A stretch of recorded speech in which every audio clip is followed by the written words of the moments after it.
اللهم أصلح لي ديني الذي هو عصمة أمري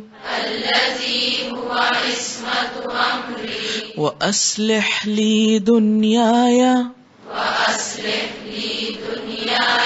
التي فيها معاشي وأصلح لي آخرتي التي فيها معادي واجعل الحياة زيادة لي في كل خير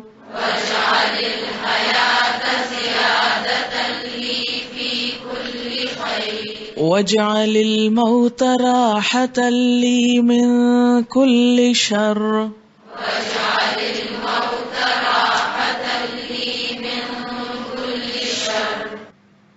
اللہم اے اللہ اصلح درست کر دے لی میرے لیے دینی میرا دین الذی وہ جو ہوا وہ عصمت حفاظت کرنے والا ہے امری میرے کام کی میرے معاملے کی وَأَصْلِحْ لِي اور اصلاح کر دے میرے لیے دنیا یا میری دنیا کی التی وہ جو فیہا اس میں معاشی میرا معاش ہے میری روزی ہے وَأَصْلِحْ لِي اور اصلاح کر دے درست کر دے لی میرے لیے آخرتی میری آخرت کو التی وہ جو فیہا اس میں معادی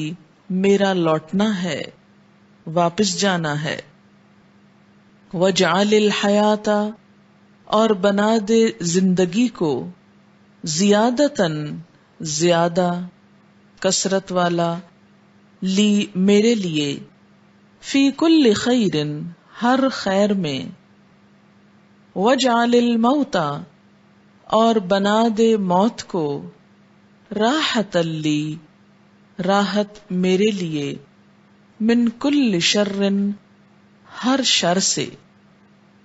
تو کیا معنی ہے اس دعا کا کہ اے اللہ میرا دین سنوار دے، دین درست کر دے، میرے زندگی گزارنے کے طریقے کو اپنی پسند کے مطابق کر لے، میرا لائف سٹائل تیرا پسندیدہ ہو جائے. اصلح لی دینی، کیوں؟ اس لیے کہ دین کی درستگی پر ہی انحصار ہے، ڈیپینڈ کرتا ہے کیا؟ ہمارے معاملے کی، ہمارے کام کی، ہمارے انجام کی حفاظت، ہمارے انجام، ہماری آخرت، ہمارا معاملہ دنیا میں بھی اور آخرت میں بھی اسی وقت درست ہو سکتا ہے جب ہمارا دین درست ہوگا. اگر ہمارا عقیدہ خراب ہو تو ہم کتنے بھی اچھے انسان ہوں اللہ کی نظر میں اچھے نہیں ہو سکتے. اگر ہمارے عبادات کا طریقہ درست نہ ہو تو محض تھکنا ہے.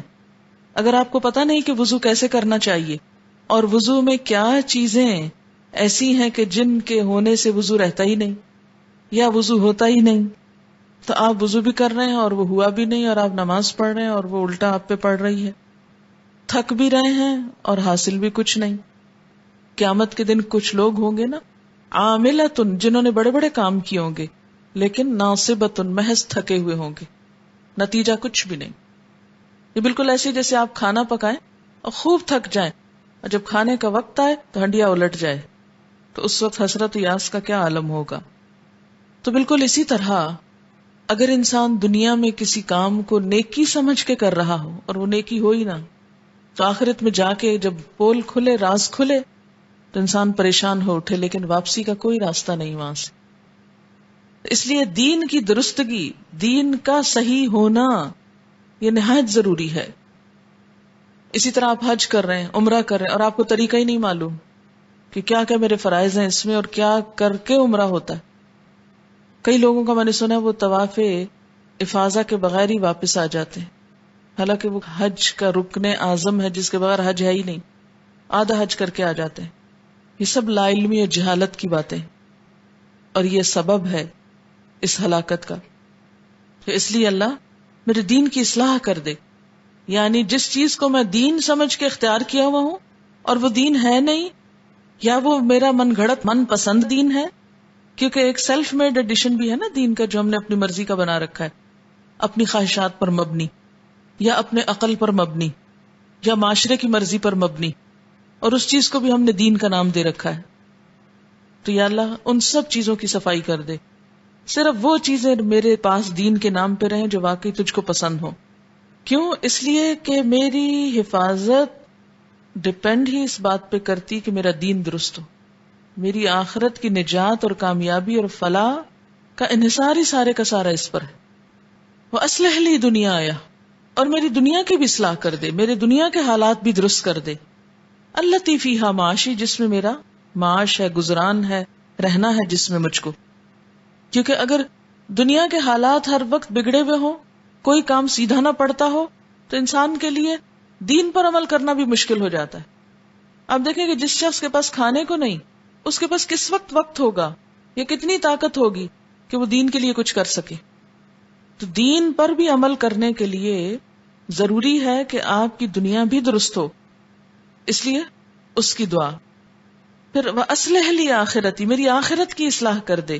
الَّتِي فِيهَا مَعَادِي، جس میں مجھے واپس جانا ہے. بالکل ایسے ہی جیسے آپ بہت عرصے کے بعد اگر اپنے گھر واپس آ رہے ہو تو آپ اپنے کسی دوست کو، کسی جاننے والے کو کہ پلیز ذرا میرے گھر کو دیکھ لو، میں واپس آ رہی ہوں، آتے ہی بہت تھکاوٹ ہوگی، اور گھر اگر الٹا پڑا ہوا تو تھکاوٹ میں اور اضافہ ہو جائے گا. تو بالکل اسی طرح ہم سب کی واپسی ہے نا اپنے آخرت کے گھر کی طرف.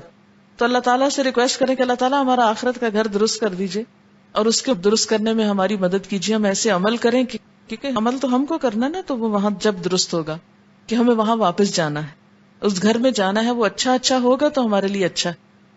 اور اگر وہاں مصیبت اور تکلیف ہوئی تو سخت پریشانی، کیونکہ طویل سفر کے بعد آگے جہنم ہو تو انسان کا بنے گا کیا. وَجْعَلِ الْحَيَاةَ زِيَادَةً لِي فِي كُلِّ خَيْرٍ، اللہ میری زندگی کو بھلائیوں میں کثرت کا سبب بنا دے، یعنی میری زندگی کو میری بھلائی میں زیادتی کا سبب بنا دے. یعنی میں ہر روز اپنی زندگی میں نیکیاں کرتی چلی جاؤں، جتنی بھی میری زندگی ہے اس میں بھلائیوں کی کثرت ہو، بھلائیاں زیادہ ہوں، نیکیاں زیادہ ہوں.